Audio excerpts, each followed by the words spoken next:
আসসালামু আলাইকুম। আজকে আমরা ভোরবেলা ঘুম থেকে উঠেই চিন্তা করলাম আজকে কি করা যায়। রাতিন বলতেছিল যে পাপা কি করব আজকে।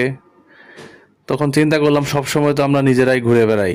আসলে আম্মাকে নিয়ে তো কোনো জায়গায় যাওয়া হয় না ওরকম একটা। তো চিন্তা করলাম আজকে আম্মাকে নিয়ে বেড়াতে যাই। তো আমরা সেইভাবে আম্মাকে নিয়ে বের হলাম। তো আম্মার পছন্দের জায়গা ছিল কিছু। তো সেই পছন্দের জায়গাগুলোতে বেড়াতে গেলাম। তো সারাদিন বেড়ালাম, আম্মা সহ। রাতিনও ছিল। তো আম্মাও অনেক খুশি। আসলে সারাদিন তো বাসায় থাকে।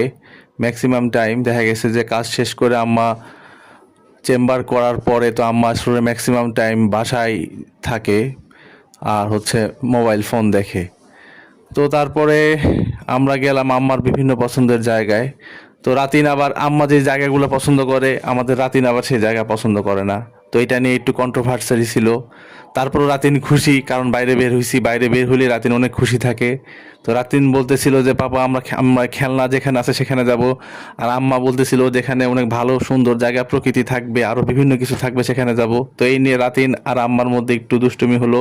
তারপরে আমরা গেলাম আম্মার পছন্দের জায়গায় গেলাম। তো যাওয়ার পরে আসলে ফিরতে ফিরতে অনেক রাত হয়ে গেছে। তারপর চিন্তা করলাম যে কি খাওয়া যায়, অনেক ক্ষুধাও লাগলো আমাদের সবার। তো ক্ষুধা রাখবো, তো আমরা যেটা খাবো সেটা আবার আম্মা খাবে না, আবার আম্মা যেটা খাবে সেটা আবার আমরা খাবো না, আবার রাতিন খাবে না।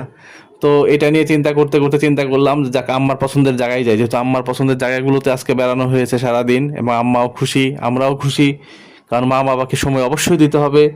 এই কারণে আমরা আম্মার পছন্দের খাবারগুলোই অর্ডার করলাম।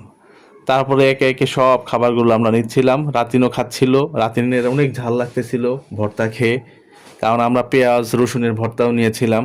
তো এই রেস্টুরেন্টটা আমার অনেক পছন্দ। আম্মা এই রেস্টুরেন্টের খাবার অনেক ভালো ফিল করে। তো এই কারণে আমরা আম্মার পছন্দের খাবারগুলো অর্ডার করলাম। তারপরে আম্মাও গল্প করতেছিল যে না আজকে সারাটা দিন অনেক ভালোই গেল।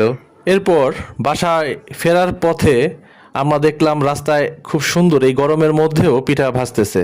তো আমরা গাড়ি থেকে নেমে আমরা বসলাম, বসে পিঠা খেলাম। তো এক একটা পিঠা আম্মারও অনেক পছন্দ। আসলে মা বাবাকে সময় দিবেন বেশি করে। মা বাবাকে সময় যত বেশি দিবেন তত আল্লাহর রহমত বর্ষণ হবে। আমরা মা বাবাকে বেশি ভালোবাসতে হবে। তারপর রাতিন ওই পিঠাটা খায়। তো আমরা সবাই মিলে একসাথে বসে পিঠাগুলা খেলাম। পিঠাগুলোর স্বাদ অনেক সুন্দর ছিল। মাংস পিঠা, তারপর চিতই পিঠা, ডিম পিঠা, তারপর পুলি পিঠা, তারপর পাকানো ছিল।